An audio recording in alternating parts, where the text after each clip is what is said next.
어떤 개념을 가지고 접근할 수 있다. 공부량이 상당한 거예요. 많은 경험을 했다는 거죠. F'이 증가함수. 또 F' 제로가 뭐? 0. 따라서 F가 무슨 함수? F' 제로가 0이고 F' 증가함수니까 F'이 0 이상. F'이 0 이상이니까 F가 무슨 함수? 증가함수. F가 증가함수인데 F 제로가 얼마니까? 0이니까. 따라서 항상 F는 0 이상. 그렇게 해서 증명 끝! 이렇게 되는 거죠. 저도 똑같은 맛으로 똑같아요. 똑같아요. 오른쪽도 똑같습니다. 저거 미분 5번 해서요. 그런데 이제 얘를 했기 때문에 여러분들이 저걸 미분하다 보면 이 모양이 나와요. 아, 그러면 얘를 한 번, 두 번 미분했더니 뭐가 됐어요? 얘가 됐죠? 어머? 그쵸? 쟤를 두 번 미분하면 얘가 나와요. 쟤를 두 번 미분하면 그러니까 이 문제를 풀면 계속 선생님 그럼 이 시리즈를 계속 만들 수도 있네요? 계속 만들 수도 있는 거예요. x 빼기 3팩토리얼분의 x의 3승 더하기 5팩토리얼분의 x 5승 빼기 7팩토리얼분의 x의 7승 빼기 9팩토리얼분의 x의 9승 걔는 얘보다 작게 돼요. 이렇게 해서 얘를 뭘 전개할 수 있죠? 저렇게 다항 전개를 할 수 있죠. 저렇게 다항식으로 전개하는 걸 우리가 뭐라고 불러요? 그걸 테일러 전개라고 하는 거예요. 맥클로린 시리즈라고 하는 거죠. 이거 무슨 우리가 지금 한 것처럼 이렇게 하는 거예요. 그래서 여러분들이 그 뭘 써요? 가끔 가다가 삼촌이나 아빠가 쓰는 그 계산기 쓰잖아요. 공학용 계산기. 공학용 계산기 써보면은 사인하고 뭘 해요? 사인하고 거기다 몇 도 딱 치면 사인 값을 딱 계산해 준다고요. 공학용 계산기에. 그럼 공학용 계산기에 뭐가 들어있냐? 얘가 들어있는 거예요. 얘가. 이 오른쪽에 있는 함수. 맥클로린 시리즈가 맥클로린이 만들어놓은 그 시리즈가 다항식 형태로 이미 그 안에 저장이 되는 거예요. 개수들만. 그래가지고 딱 집어넣으면 탁탁탁탁 요걸 계산해가지고 값을 탁 주는 거예요. 사인 값을 기억하고 있다 주는 게 아니라. 저 옆에다가 값을 다 넣어가지고 이제 그렇죠. 그러니까 이미 복잡한 함수들 있잖아요. 거기에 나오는 코사인, 사인, 탄젠트 그것들에 대한 맥클로린 시리즈가 들어있는 거예요. 계산기 안에. 그렇게 하기 때문에 그런 것들이 다 정보를 가지고 있기 때문에 그걸 집어넣으면 필요한 계산들을 팍팍팍 해서 우리한테 값을 주는 거예요. 이제는 사인 x 때문에 저거를 계속 가는 거 저걸로 대신 그렇죠. 거기에서 이제 어떤 값을 끌어내겠죠. 오차라고 하는 게 있으니까 걔가 허용하는 부분 소수점 10자리까지. 그래서 소수점 10자리까지 그 오차의 한계를 벗어나지 않도록 하는 양의 시리즈를 만들어 놓고 그것만 탁탁 토스를 해주는 거죠. 우리한테. 그것도 계산이 다 돼요. 어디까지 해야 오차가 어디까지 허용이 되는지. 저런 다항식은 어떻게 아는 거예요? 요런 다항식은요. 그러니까 여러분들이 이제 미분 공부하시잖아요. 미분 공부하시면 대학교 1학년 과정에서 테일러 시리즈는 해줍니다. 아 진짜요? 네, 교재에 다 나와 있어요. 쭉 나와 있습니다. 테일러 시리즈. 그냥 근데 그러면 차라리 그렇게 할까 그래 원 그리고 그냥 들어가지고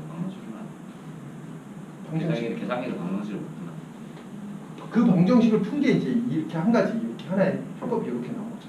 여러분들이 이미 뭘 경험을 했어요. 다항식 fx를 누구로 나눠요? x-3승으로 나누면 얼마야? 이 개수가 얼마야? 3팩토리얼분의 x 빼기 1의 몇 승?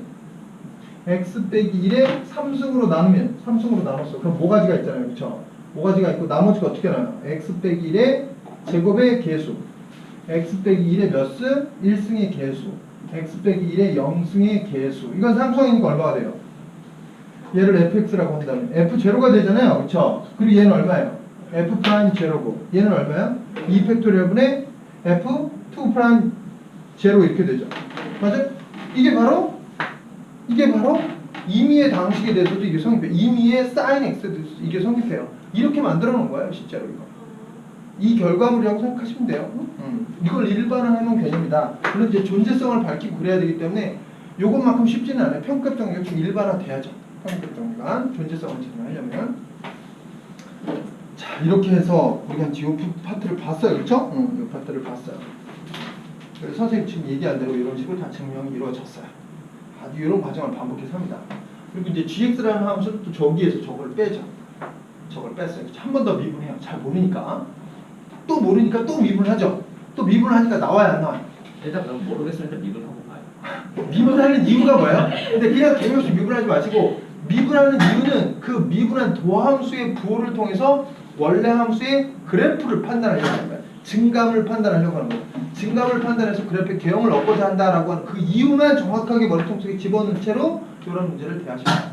일단 그걸 계속 생각하는 사람이 좀 어려우니까 다 미분을 해놓고 다 같이 생각을 해놨다는 거죠. 덮어놓고 그래요. 좋습니다. 어쨌든 G' 감소함수. G' 감소함수니까 사실 머리통 속으로 어떤 그림을 예측하는 거야? G' 감소함수니까 이렇게 감소함수일 수도 있고 이렇게 감소할 수 있는 거예요. 그렇죠? 그러니까 여기에서는 이제 G' 제로를 알아야 G' 제로가 양수면 이렇게 될 가능성이 있는 거고 G' 제로가 이렇게 되면 확실히 0이한 거죠. 근데 G' 제로가 얼마니까? 0이니까 아 그래프가 이렇게 되구나. 따라서 G는 항상 0보다 작겠구나. 그쵸? 이렇게 판단을 하는 거죠.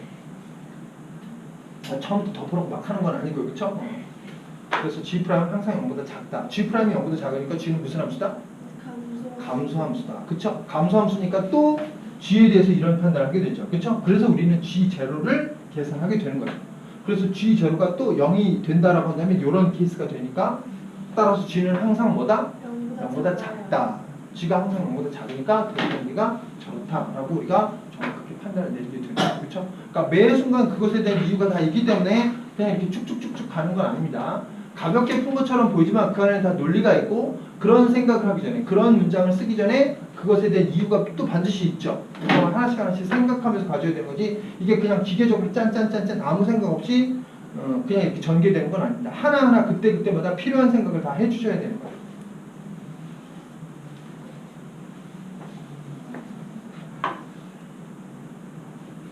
자, 그 다음에 시간에 대한 변화의 문제 해법. 미적분 1에서는 상대적으로 좀 이런 문제가 굉장히 쉬웠어요. 근데 미적분 2는 쉽지가 않습니다. 여기서는 어렵습니다. 매개변수 써야 돼요? 매개변수 아니 여기서는 매개변수 쓰지 않습니다. 미적분 2에서는 매개변수를 쓰지 않아요. 하지만 뭐까지는 활용하냐면 합성함수의 미분을 활용합니다. 그러니까 합성함수의 미분을 활용하니까 합성함수의 미분을 적극적으로 활용해서 문제를 푸셔야 돼요. 그리고 역시 각각의 개념을 정확하게 아는 것이 매우 중요합니다. 시간에 대한 변화의 문제 해법 일단 설명부터 드릴게요. 어떤 식으로 문제를 풀어야 되는지. 그리고 이제 문장을 보면요. 뭐가 변해요. 어떤 물의 양이 증가하거나 물의 양이 증가하게 되면 어떤 수조에 들어있는 물의 높이도 증가할 거고 수면의 넓이도 넓어질 수 있고 아주 여러 가지 상황들이 있어요. 그 변하는 양들을요. 다 변수로 놓습니다. 모조리 변하는 양은 다 변수로 놓아요. 그런데 변하는 양들이 있는데도 불구하고 예를 들어서 높이가 3일 때 그런 얘기 있어요. 그렇죠? 아니면 높이의 변화율이 2일 때라고 하는 조건이 있어요. 그 높이는 원래 변하는 건데요. 시간이 변하면 따라 계속 변하는 건데 그것일 때 미분계수를 구하라는 거기 때문에 식을 세울 때는 변수를 놓고 식을 세우시고 그리고 변수를 놓고 식을 세운 다음에 내가 어떠한 변수의 순간 변화를 구하고 싶으면 그걸 양변을 뭐 하는 거야? 미분한 후에 도함수의 성질을 이용해서 도함수 값을 구하는 거죠. 값을 대입하고 미분하면 뭐 개뿔 나옵니까? 상수 미분하면 다 0 되는 거지? 그쵸? 그러니까 도함수 값을 구하는 방법은 미분계수의 정의를 이용하는 방법과 도함수의 성질을 이용하는 건데 도함수의 성질을 이용한다고 하는 건 수치를 집어넣고 미분하는 것이 아니라 뭐다? 미분해 놓고 숫자를 집어넣어서 도함수 값으로 미분계수를 구하는 거죠. 그러니까 변수들 간의 상관관계가 있는데 변수가 작다물이 많아지면 학생들은 어떤 생각을 하냐면 걱정을 해요. 지가 막 걱정할 필요는 없는데 막 더럽게 걱정을 하면서 변수를 이렇게 많이 나눠서 하는 거야? 내가 죄를 안 짓고 있는 거야? 뭐 이런 생각을 하는데 그때 그거는 합성함수의 미분 이론을 이용해서 합성함수 미분 이론을 이용해서 충분히 극복이 되기 때문에 걱정하지 마시고 변수를 잔뜩 사용해서 관계식을 만드시면 됩니다. 최선을 다해서 변한 양은 변수를 놓고 변수들 간의 관계를 구한다. 즉 다시 말해서 방정식을 세운다. 예를 들어서 선분의 길이, 넓이, 부피 이런 것들이 변한다라고 한다면 다 변수를 놓습니다. 변수 x가 어떤 값을 가질 때 또는 어떤 변수의 순간 변화율이 어떤 값을 가질 때 방금 전에 말씀드린 것처럼 높이가 얼마일 때 높이의 순간 변화율이 얼마일 때 막 같은 거죠. 이와 같은 조건은 관계식을 뭐 한 후에 미분한 후에 미분계수를 구하는 것이 목적이니까 미분한 후에 도함수의 성질을 이용해서 우리가 미분계수를 구하게 되는 거죠. 예를 들자면 높이가 10일 때 높이의 순간 변화율이 5일 때 이럴 때라고 해서 높이를 10이라고 놓고 문제를 푸는 게 아니라는 거죠. 높이를 10이라고 놓고 그 순간 변화를 구할 수가 없죠. 맞아요? 그건 도함수의 성질을 이용하는 게 아니라는 거죠. 미분할 때 합성함수의 미분을 적극 활용한다. 그리고 우리는 미적분 1에서 어떤 아주 그 달콤함이 있었냐면요. 미적분 1에서는 모든 변수가 시간에 관한 함수가 되었었어요. 그래서 모든 변수를 시간에 관한 함수로 나타낼 수 있었기 때문에 이러한 이론 설명 없이도 문제가 다 잘 풀렸어요. 하지만 고급 문제에서는 미적분투의 고급 문제에서는 그런 일은 없어요. 그러니까 모든 변수가 시간에 관한 함수로 표현될 것이다라는 착각은 버리셔야 되는 거예요. 그렇게 풀 수 있는 문제는 시험에 나오지도 않아요. 나와도 그냥 1, 2번으로 땡이에요. 대부분의 문제들은 각각의 변수를 모두 시간에 관한 함수로 나타낼 수 없다. 그렇기 때문에 뭘 이용해야 된다? 합성함수의 미분을 적극 활용해서 문제를 해결해야 된다. 같이 문제를 풀어보면 알아요. 예를 들어서 v = r제곱 h라고 할 때 r제곱 h 지금 여기 시간 있어 없어요? 없죠. 시간 없어요. 반지름, 높이 이런 거밖에 없어요. 그쵸? 그쵸? 이런 거 이렇게 됐을 때 v의 부피의 시간에 대한 순간 변화를 구하라. 그럼 어떻게 하는 거라고? 합성함수의 미분을 쓰는 겁니다. 얘네들을 먼저 t에 관해서 미분을 할 수가 없잖아요. 그쵸? 그래서 얘네들을 일단 곱함수의 미분이니까 누구에 대해서 먼저 미분하고 앞에 걸 먼저 미분하고 그 다음에 뒤에 거 그대로 더하기 앞에 거 그대로 뒤에 거 미분을 해요. 누구에 대해서 미분하는 거야? 얘를 t에 대해서 미분한다고 한다면 먼저 r에 대해서 미분하고 뒤에다 뭐 곱해주면 되는 거야? dr, dt 곱해주면 되는 거죠. 이게 매개변수 아니에요? 네? 아, 그러니까 매개 변수라고 할 수도 있겠죠. 그쵸? 매개 변수 함수라고 할 수 있지만 선생님 지금 뭘 쓸 거냐면 합성함수의 미분을 쓰고 있는 거죠. 그쵸? 매개 변수라고 한다면 어떤 것이 돼야 되냐면 v가 t에 관한 식이 되고 또 r도 t에 관한 식이다. 그래서 v와 r이 t를 매개로 해서 관계를 갖출 때. 근데 얘네들 문제 자체가 다 뭐냐면 시간에 대한 변화를 묻잖아요. 그러니까 이 요소들이 모두 시간을 매개로 해서 관련을 갖는 거죠. 하지만 미분은 우리가 매개 변수 함수 미분 이론을 쓰는 건 아니고 합성함수 미분 이론을 쓰고 있는 거죠. 그렇죠? 그래서 dv dt를 구하라고 한다면 얘를 t에 대해서 미분하는데 곱함수의 미분이니까 먼저 누구에 대해서 미분하고 r에 대해서 미분하고 dr dt를 따로 곱해주는 거죠. 무슨 얘기인지 아시겠죠? 곱함수예요. 정신 똑바로 차려야 돼요. 그렇죠? 곱함수 미분은 어떻게 한다고? 앞에 거 미분 뒤에 거 그대로 곱하기 dr dt 앞에 거 그대로 뒤에 거 미분 dh dt 이해되죠? 그렇게 하는 거예요. 그래서 ERH라고 하는 건 R에 대해서 먼저 미분했죠. 앞에 거. 그 다음에 뒤에 거 그대로 곱했어요. 곱하기 누구 해야 된다고? DRDT. 합성함수 미분 더하기 뒤에 거 미분해야 되겠죠. 그쵸? 앞에 거 그대로 R제곱 그대로 H를 미분하면 뭐가 돼요?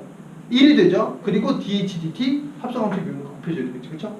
R제곱 뒤에 거 미분하면 H에 대해서 한번 미분해주고 그 다음에 DHDT 됐죠? 합성함수 미분법 쓴 거예요. 정신 똑바로 차리셔야 돼. 되겠어요? 안 되겠어요? 저기 합성함수의 미분. 왜냐하면 선생님 지금 얘네들을 누구에 대해서 미분하고 싶어요? t에 대해서 미분하고 싶죠? 맞아요? t에 대해서 미분하고 싶다. y = fx가 있어요. y = fx가 있어요. 이때 이 fx를 선생님 지금 누구에 대해서 미분할 수도 있어요. x에 대해서 미분할 수도 있는데 t에 대해서 미분할 수도 있죠. 그러면 dy, dt 이렇게 해주는 거죠. 이해되죠? 그럼 얘를 x에 대해서 t에 대해서 미분할 거니까 t에 대해서 바로 미분을 못하니까 먼저 누구에 대해서 미분해요? X. 그렇죠. x에 대해서 이렇게 미분해 주는 거죠. 곱하기 얼마가 된 거야? dx, dt. 됐어요? 안 됐어요? 됐죠? 상황에 따라서 t에 대해서 미분할 건데 저건 r이니까 r로 한번 미분해주고 dr, dt 곱해주는 거고 한 번은 뒤에서는 h에 대해서 미분해주고 dh, dt 이렇게 곱해주는 거죠. 되겠어요? 안 되겠어요? 그러면 R하고 T하고 연관될 수도 있어야 되고 H하고 T하고 연관될 수도 있어요. 그렇죠. 그것도 문제에 있어야 되겠죠. 이걸 해결하려면. 저렇게 그쵸? 미분은 어떻죠? 합성함수. 네, 합성함수의 미분이죠. x가 t에 대한 함수니까. 그렇죠. 되겠죠? 처음 나왔죠. 그래요. 맞죠. 약은 뒤에서 약분하고 이런 식으로 해가지고 하는 거. 그렇죠. 맞아요. 학생들이 이제 온갖 상상을 하죠. 화자는 어떤 의도를 가지고 얘기했는지 모르겠지만 학생들은 또 자기의 언어로 이해를 하기 때문에 제가 봤을 때 그러니까 이거를 d 쓰는 기호를 폐지시켜야 됩니다. 폐지시켜야 돼요. 선생님이 그 얘기예요. 저렇게 하니까 뭐 한 것 같은 느낌이 들어요. 약분한 것 같은 느낌이 들잖아요. 그렇죠? 그렇다고 선생님들이 이걸 자세히 설명해 주는 것도 아니고 맞아요? 학생들이 오해하기 딱 좋죠. 맞아요? 이해합니다. 나도. 저 약반한데. 그래서 미적분 원, 우리가 미적분 원에선 선생님을 같이 치환적분 안 했어요. 그렇죠? 치환적분 안 했는데 선생님은 뒤에 치환적분 설명할 때 학생들한테 이런 기호를 쓰지 않습니다. 예를 들어서 y = gx 요것일 때 우리가 이제 예를 들어서 gx를 누구로 치환했어? t로 치환했어. gx를 t로 치환했어. 그러면 뭐가 되냐면 g'x는 뭐가 되는 거야? g'x s에 대해서 미분한 거잖아. 그러면 dt, dx가 이렇게 되잖아요. 그쵸? 이때 이제 이거는 정의로부터 허락이 되는 거죠. 그쵸? 네. 하지만 우리가 이제 g'x, 치환적분할 때 g' dx를 누구로 고쳐요? dt를 고치죠? 네. 이때 선생님 등호기호를 사용하지 않습니다.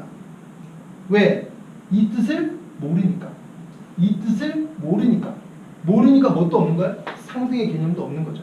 그러니까 고등학교 학생은 DT나 G 프라임 DX의 개념을 정확하게 알지 못하기 때문에 뭐 하지 않는다? 선생님은 등호를 함부로 사용하지 않습니다. 하지만 이거는 뭐예요? 이거는 T를 X에 대해서 미분한 것이고 같은 의미이기 때문에 이건 쓸 수 있죠. 그러니까 선생님은 테크닉은 테크닉대로 설명을 하고 같다는 건 상등의 정의에서 우리가 이해할 수 있는 것들만 놓습니다. 물론 대학 가서 사용을 하든지 말든지 그건 마음대로예요. 일단 나랑 같이 공부하는 동안은 그런 일은 없다 그런 거죠. 제대로 그 의미를 알지 못하는 것에 대해서 상등을 써버리게 되면 우리가 또 다른 논리에 비하를 할 수 있기 때문에 정미체 모양은 그릇에 물이 반 정도 차있다. 직원 기둥 모양의 입체가 1cm/s의 속력으로 수면의 수직인 방향으로 내려갈 때 입체의 반이 물에 잠기는 순간에 수면의 상승 속력은 어려운 문제예요. 지민아! 정신 차리고 문제 없습니다. 자 문제 풀어주세요. 입체 반 변하는 양을 모두 변수로 놓으세요. 변하는 양을 모두 변수로 놓으세요.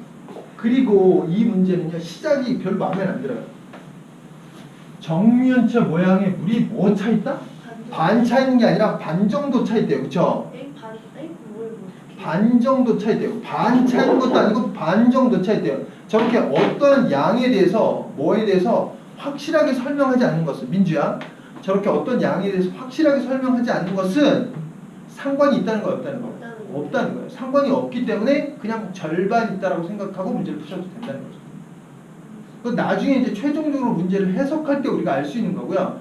문제를 풀기 전부터 우리가 그런 걸 파악할 수는 없어요. 하지만 수학 문제에서 어떤 부분에 대해서 저런 부정확한 대강의 양을 제시할 때는 이렇게 말하면 되지 않나? 반 정도라고 하면요. 네. 이게 이 R이라는 높이가 3R이잖아요. 그럼 메달부터 메달까지 반 정도라고 볼 수 있는. 그러니까 반 정도의 기준이 뭐냐, 그렇죠? 그 정도까지 이렇게 논리적으로 설명하지 않고요. 네. 그거는 이제 그렇게 정의해야 될 대상이라고 한다면 정말 잘못 사용한 거죠. 그런 정의가 필요한 문장이라고 한다면 다시 한번 얘기하지만 이런 불확실한 움직임이 없을 수는 없겠죠. 이제 변하는 양이니까. 하지만 최초의 물이 어느 정도 있느냐가 이 문제에 대한 즉 수면의 상승 속력을 결정지어주는 요소는 아니라는 거죠.